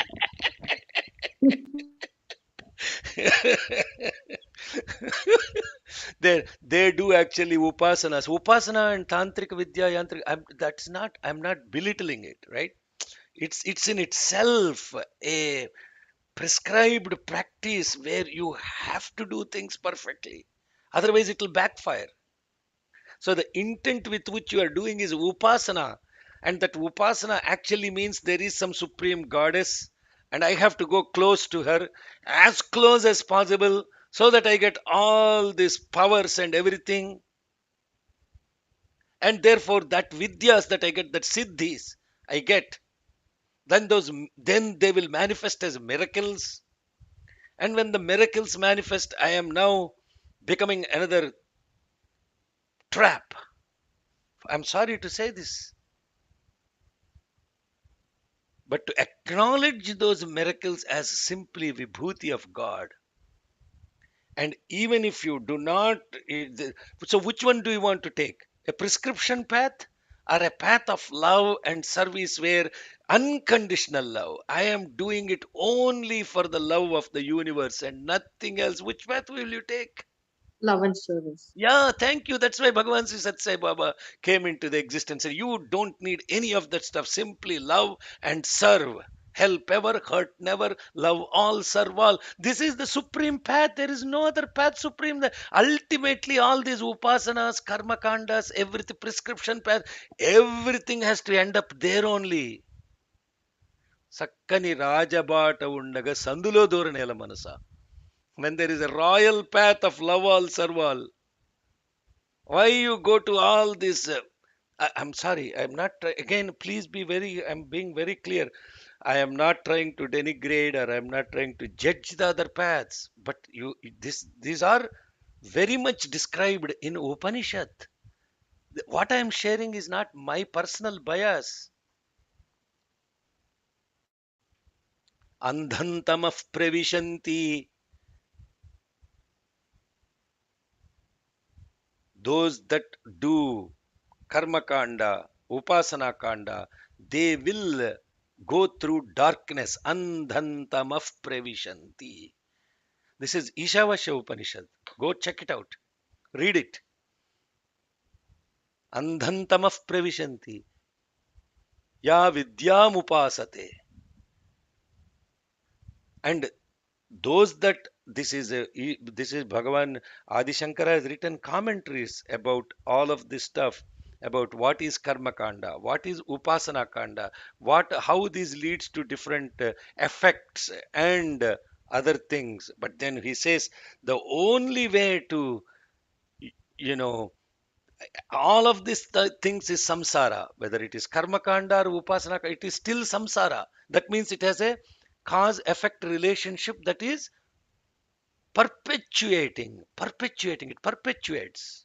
Because if you do good karma, you will have good effects, and that good effects, with the intent that you're doing it, will get you, like I was telling jokingly, a beautiful executive suite in Mavi. And when that good karma effect is exhausted, you will come back to your one bedroom apartment. Company paid for it, beautiful vacation time, and you will come back to it. This is, and it is not wrong or it is not less to pursue those things. It is 100% okay. Just for this, my comfort, my physical comfort, I want to be happy, I want to enjoy life. Are these mutually exclusive? Yes, there is answer to all these things in Upanishads. Every single question is answered to the extent of detail that there is no confusion. And therefore, Chitralekha, to answer what is the prescription, you have to go to the guys that prescribe. Go to a pharmacist or a doctor. I am Okay, not thank one. you. Thank you. And about knowing meaning, as you described today for Sister Cecilia, by knowing the meaning, we'll be able to contemplate and do the meditation better. Yes, so this is the తెలిసి రామ చింతన చేయవే మనసా. Beautifully Tyagaraja said, meditate on Rama knowingly. తలపులన్నీ నిలిపి నిమిషమైన, తలపులన్నీ నిలిపి నిమిషమైన, at least for a minute, stop the vagaries of all the thoughts and try to get into understanding who Rama is. If you did not, then you will actually get mistaken that Rama means a beautiful lady. That also means that. Aja means a sheep. Arka means a weed. All these have those two meanings too. There is a worldly meaning, there is an ultimate meaning. And if you only look at Sanskrit dictionary and go with worldly meaning, you will get confused. Therefore, try to actually understand the Parabrahman, Rama, as the Parabrahman, the ultimate supreme consciousness, and focus on that, not on this rest of the stuff. Is that clear? Very clear, no, Murthy garu?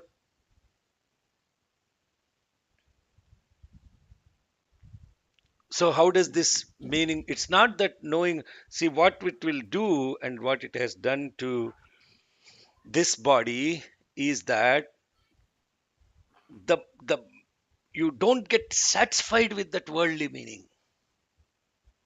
And then your mind is now focused, no, this, it cannot be meaning this.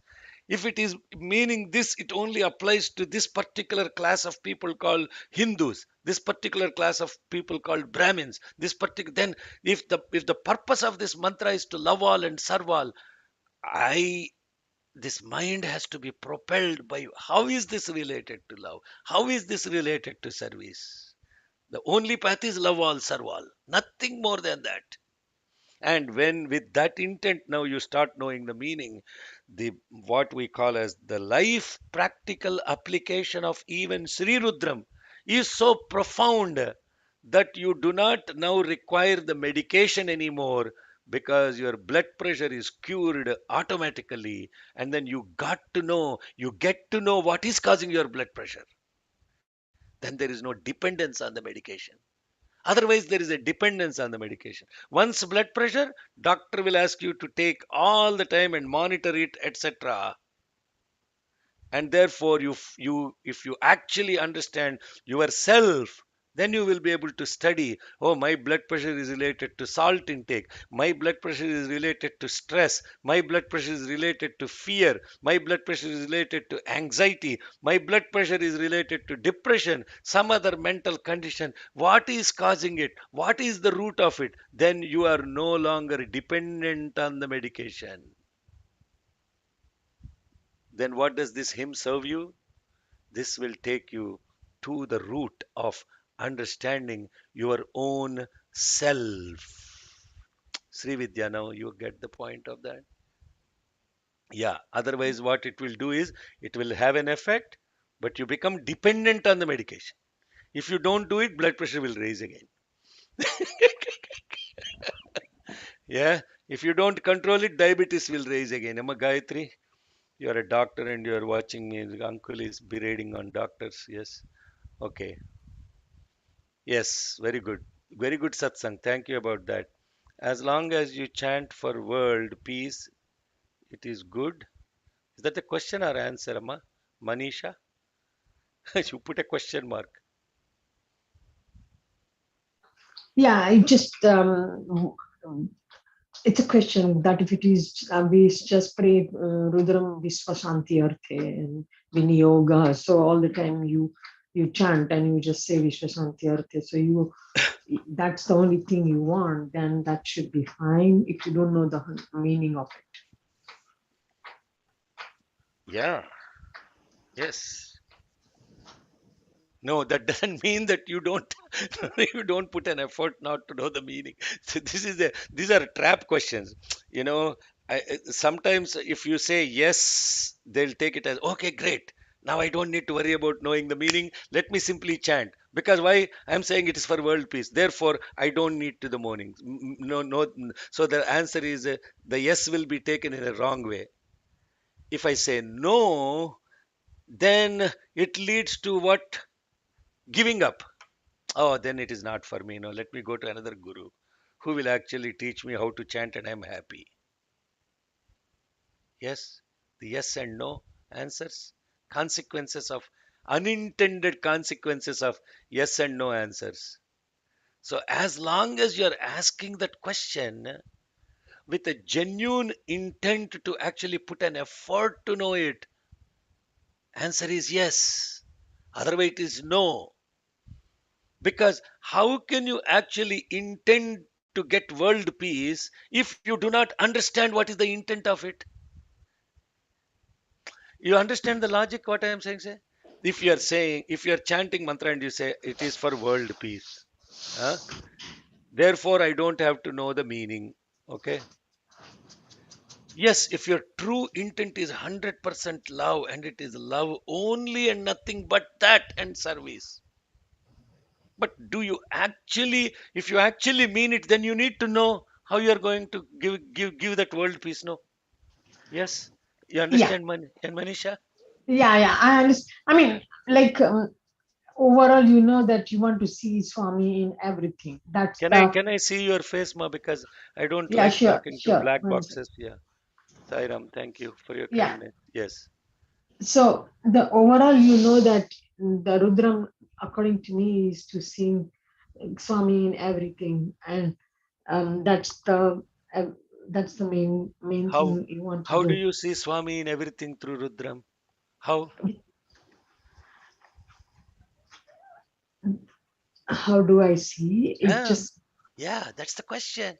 It's not simply saying that. So somebody told you if you chant Rudram, you see is God in everything. But I asked the question, how?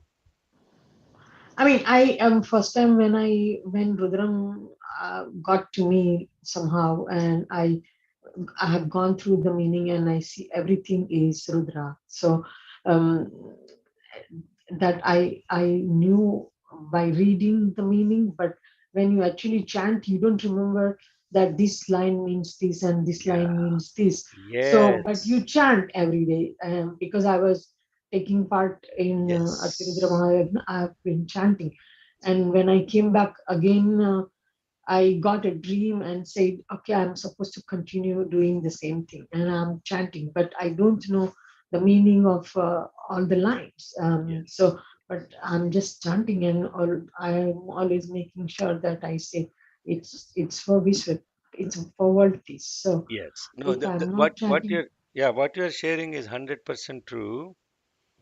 That 99% of the time while you are chanting, because you read the meaning and that meaning does not actually apply to the lines that you are chanting. That is the true experience of 99% of the people. But therein lies this thing called effort, the contemplation effort. Your concentration has allowed you to chant properly. That's concentration. The contemplation is like what Brother Murtigaru wrote there. The contemplation is now while you are chanting, can you actually connect to the meaning? That's it. That's an image. It's like having a conversation with an individual. Let's say I'm having a conversation with you, right? And say you are God, I am devotee. I am having a conversation. Conversation is God give world peace. So in that conversation, the person who is asking the question has to know what he is asking so that the person who is listening to that also understands what he is asking. Yes. yeah, Otherwise, what happens? It will be you don't know what you're asking. He doesn't know what to give. This is what I am talking about as next level of contemplation. You chant the mantra, mantra chants the mantra, mantra chants you. Mantra chanting, mantra means while you're why and this 100% comes with practice.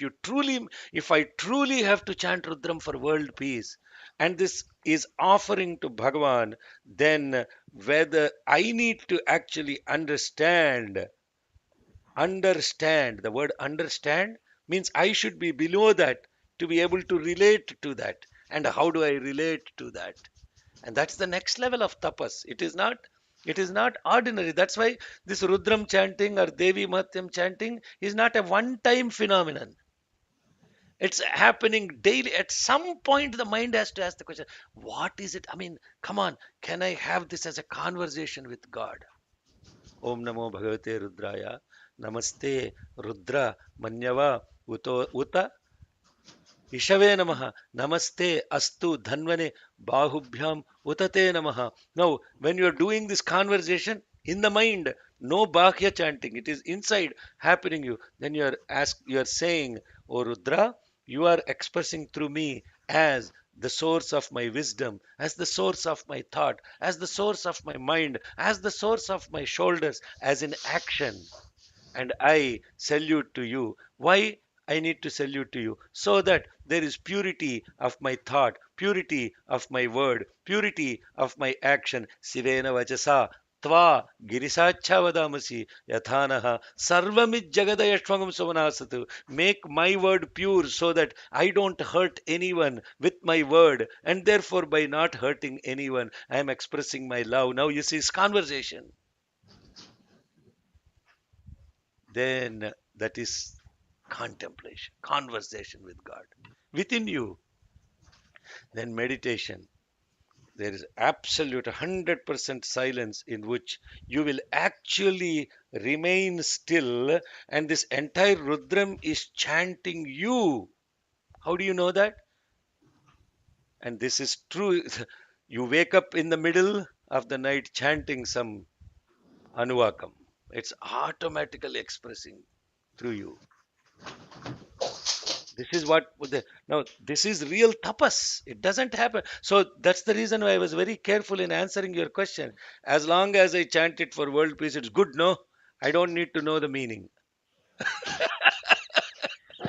I mean, the way I understood is everything is Shiva, and that um, in a real life, that is my tapas, to see Swami in everybody. So I'm chanting, but the effort is there in a day-to-day life to see Swami in everything.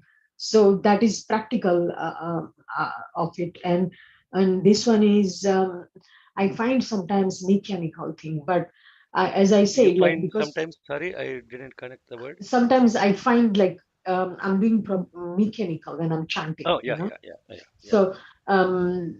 So you don't feel the connection when you are chanting at times. But because I'm chanting maybe 2+ years and I'm chanting every single day, so I wake up in my sleep and I chant uh, certain things. But the thing is, I felt that like I have to know meaning of each line when I am actually chanting, and that's what I wanted to know. Yes. So when you actually notice that it is mechanical, put an effort to actually take the mind away from the mechanicality of it and try to put an effort in understanding what you are chanting. Then it will give a different level of experience. Hundreds of thousands of time this body chanted Rudram, but every time it chants, it finds something very new in it because the mind is digging deep into it. And for those of some people here have learned Rudram 3 times already, like Kotu and other people, they themselves know that every time the meaning that is expressed is at a completely different point of view, because you see what you said is very true. That's why the yes and no apply everywhere, because I want to see God in everyone and everything. What is that seeing mean? Is that seeing physical seeing? Is that seeing mental seeing? Is that seeing with all the senses? What is that seeing? In the seeing itself there are so many levels of seeing. It's acceptance, I believe. No, Acceptance. it can be anything.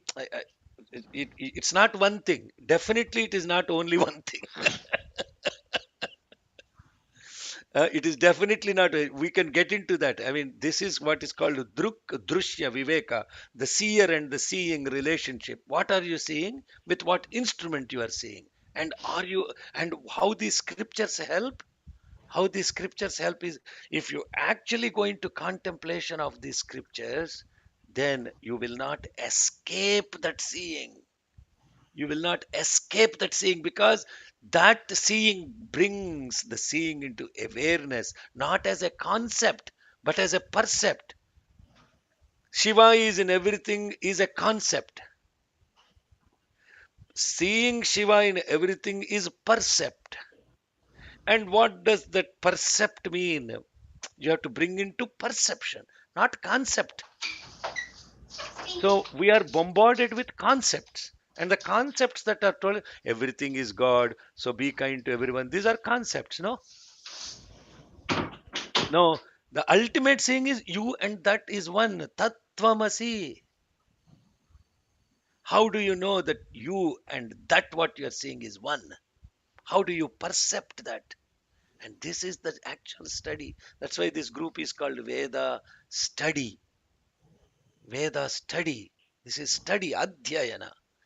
You cannot escape Adhyayana. If you do not do Adhyayana, I'm sorry, with all due respect, just simply there is faith in something and there is actual faith in holding on to something. This is very important. What people interpret the word faith is that blind belief. Blind belief. That's how all the religions are based on. Blind belief, which is fine, and it works to some extent. All the dualistic religions, including in Shaivism, Vaishnavism, Christianity, Judaism, Islam, all these are based on blind belief that Shiva is the only God, Vishnu is the only God, etc., etc. But what we are talking about is not blind belief, but complete study of something, so that you will unconditionally hold on to that, and that is called Shraddha. The word Shraddha actually means under any condition, under any percept, independent of time, space, and all dimensions, you are always in it, with it, and that is Shraddha. Okay, I think this is the interesting part of contemplation, right? That is very important. With Cecilia's beginning question, do you have inner meaning of the what? Rudram recording or a book? Are, no, no. This is another trap. I don't write books and release CDs and all of that stuff. Then what happens? It becomes a prescription. And then I myself am studying this. How can I tell you what it is? I'm 100% continuation of study. So if I'm myself studying it, how can I write a book and tell this is what it is? I can only confuse you more. So don't fall into that trap. These books and recordings and all, it is another level of ego manifestation to show that I know something. I don't know it myself. How can I tell you what it is? When I know, I will let you know. If I said I know, then please be sure that I don't know. If somebody told you what it is that they know, they absolutely, this is again a Veda, this is said in Upanishads. The one who says that he knows it, be sure that he doesn't know it. Because it is not. Sairama, but you have to be kind and say that the entire Rutra Jnana Yajna that you have done, I mean, if those are the people who have not attended it, it is worth sitting for all of those 52 hours and watching and listening to them, because what we ended up doing is we made, my husband's actually made a complete PowerPoint presentation. So every day when we chanted, we try and look at it, because it is like all the other sisters are saying, it is difficult to keep. It's easy to keep forgetting, but when you look at it every day and keep reminding yourself, because Sanskrit words are not something that we know, then eventually, even if I closed my eyes, then I will remember what Adhyavocha Adhyavakta Pradhamo Daivyobhishak was. Yeah, because, and when you've done it for the children in another Bay Area, you've done it differently. Like, with and because when I have to teach somebody else, and I just don't teach it like that because I have to pick up something from those meanings. I am nobody to teach anything, but like I have found it really helps. And then you keep contemplating, and you can add a little bit to it. But I think for those who want to learn, definitely have to look at your videos. Yes, I think just I don't watch whatever is recorded because anyway, for whatever reason. But what Gayatri is saying is true, that when we did the when we contemplated on the Rudram for the children, that is completely different point of view, because it is with a child's mind I am looking at Rudram. It is not with when it is doing the Rudrajnana Yajnam, it was much more deeper and in the context of not, not with so much fun. With children, I play and I become a child myself, so there is a lot of jokes, fun, and all of. But what happens is you never stop looking. Therefore, what happens is every time you chant Rudram, you're looking with a different dimension, and that is what is called adhyayana. That's what I meant to say. So don't take any of these things too seriously and get uh, hurt yourself. Okay, be happy. That's the main thing, but don't suffer from happiness. Sairam brother, so the videos are on the Sacramento Sai Center No, website. this is a Sai Atirudrama. So if you where are you part of the Veda study group? Yeah, yeah. I, So when I'm sending the YouTube links, right, to the mm-hmm, classes that what we are recording, so uh-huh. if you go back to that Sai Atirudram, there are playlists. There is Rudrajnana Yajna, there is different things that we have done over the period of time. There are more than 500 videos now that go into the meaning of Rudram, go into meaning of Devi Saptashati and all of those things. So all of that is what is available. If you have time, the most problematic thing is time. Era Krishna, Antena. See, these people are serious sadhakas. And this is what is a sadhana, is exactly what Gayatri is mentioning, is this is sadhana. And that sadhana is very critical, and you can't escape it because the mind creates the trap. Please know this. The mind creates a trap. I am chanting it for world peace. Therefore, I'll just do it. And then it becomes mechanical. And then when mind creates the trap, you have to tell the mind, no, you can't just do it mechanically. Then it will dissolve. Eka chintanan nasametyada. With one pointed ekagrata means that the mind getting hold of something and not letting it go is called eka agrata. Agrata means it becomes the highest priority. That one thing becomes highest priority. And that is what is ekagrata. Eka chintana nashametyada. The Bhagavan Ramana says. Only way to annihilate the mind, prana bandhanan lina manasam. Prana bandhana lina manasam. Eka chintana nashametyada. When you control your breath, watch your breath, your mind dissolves. But what dissolves can resurrect. But when it is one pointed focused, it will just not dissolve, it gets annihilated. And when that happens, Chitva Darshanam, then you will have the actual vision, but without the knower. It's very confusing words, no? The actual vision, but without the knower. That means what? You can't express, but you can only experience. Yes. Any other questions? Otherwise, we'll do Swasti Mantra. Thank you for hanging on so patiently. 1 hour, 15 minutes more than the class. Thank you. Sairam. You helped me a lot. I'm very grateful for Thank the you. opportunity, Sairam. Thank you, Anu. Oh, Amma, Oshtam. Oshtam means upper lip. Ah, okay. That Saraswati Nyasa you're talking about, the Hmm. cha plus Oshtam Ushtam. become Oshtam. Choshtam. So that is what is referred to as. So Okay.